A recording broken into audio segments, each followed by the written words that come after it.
Moana Pasifika and the Fiji Drua take one step closer to Super Rugby. They're not all the way there yet, despite that it looks like they are. But that was the update yesterday from New Zealand Rugby. So the future of Super Rugby, and I'm not sure if they just call it Super Rugby going forward. Do they change it to like Super Rugby Pacific? Do they just keep it as Super Rugby? Because Super Rugby for mine, I think of the old Super Rugby with the South African teams. But I don't know. They probably will just keep it a Super Rugby. But anyway, currently we've got 5 teams in Aotearoa, 5 teams in AU. Obviously, once the pandemic is manageable over, or however that works, they want to bring these teams together because the 5-team competitions, whilst they are good, probably not sustainable going forward. It's a pretty short competition when you've only got 5 teams. So the teams they're looking to bring in, apart from joining these two together, is the Drua from Fiji and the Moana Pasifika side, based in Auckland, as far as I'm aware. So these sides have been in the works in the back room for a long time, in the boardroom, I guess, trying to get themselves sorted, and they've got approval from New Zealand Rugby to join, so they've been given a conditional license, but we're still waiting on the Aussie partners to kind of confirm everything's going to be good to go.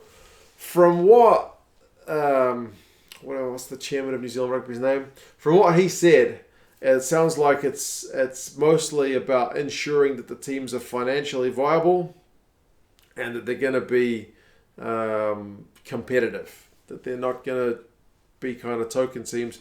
It is a troublesome one when you are trying to start a team from scratch. If you remember when the Sunwolves were signed up to play in Super Rugby, there was a big lull after they signed up until they actually really started recruiting, and they went on a really last-minute recruitment drive for players and coaches. So it's not all that simple, but it's one of the things they mentioned at the press conference is that should be one step into people starting to get recruitment stuff sorted now. So, yeah, I mean, they made a big show of it. If you haven't seen it, there's a press conference. Michael Jones is there.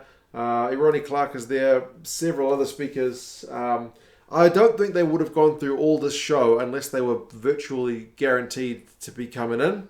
But as I said, they still need to get they're in the final phase is what their wording was. And by the 30th of June, they are supposed to have sign off for this one. So yeah, financial and competitive factors are the main things I guess the Australians will be looking for, because yeah, you don't want teams in there getting hidings basically, and they need to be able to fund themselves. I guess one draw card to this competition in this format is that the travel factor is a lot lower. I know it's still not a small trip to travel from I don't know, how far is it from Fiji to Perth? Is that closer or further from Dunedin to Perth? There's still a wee bit of travel in there, but I guess it's closer than South Africa and Argentina. I still feel bad because I miss Super Rugby the way it was, man. I miss watching the Hawara's games on early, Sunday morning. I miss watching the South African teams and their afternoon games over there. So, yeah, but this is what it is. Hopefully these teams get good recruitment. I don't see the Drua having any problems with recruitment because they managed to fill the ranks of the Drua pretty quickly, and those guys, a lot of them went on to play for other teams as well. Some of them went to the World Cup. The Moana Pasifika side is still the one I got a little nagging question mark about it. That I hope it's a genuine chance from players, domestic players from Samoa and Tonga, to actually get a crack and not just a 6th New Zealand team. Do you know what I mean? That's kind of the one worry I have. It needs to be like a genuine pathway that helps the development of more Pacific rugby, and not just, as I said, a 6th New Zealand team, which I don't think would kind of meet the purpose. So in terms of recruitment, it will be interesting to see if are they going to be able to get some guys off contract from the New Zealand teams? Are they going to be able to get some guys to come back from Japan or from Europe, or will they promote domestic talent who currently aren't playing professional rugby or maybe playing semi-professionally? Yeah, it'll be a fascinating one to watch how the recruitment goes. But yeah, it'll be interesting. I don't know how. It's a second team in Auckland as well, which maybe is people going to support 2 teams. Would I have Moana Pasifika as my second team, being from Auckland, if they're based in Auckland?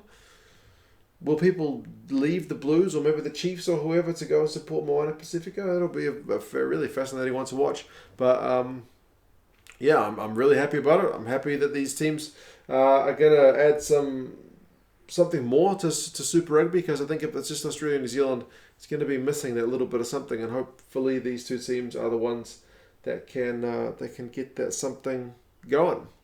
But anyway, we'll see. We'll still wait for that final step to go and for the licenses to become full, and hopefully then we can start getting some news about who's going to play for these guys as my neighbour starts doing some construction. But anyway, you guys let me know your thoughts. How do you think these teams are going to go?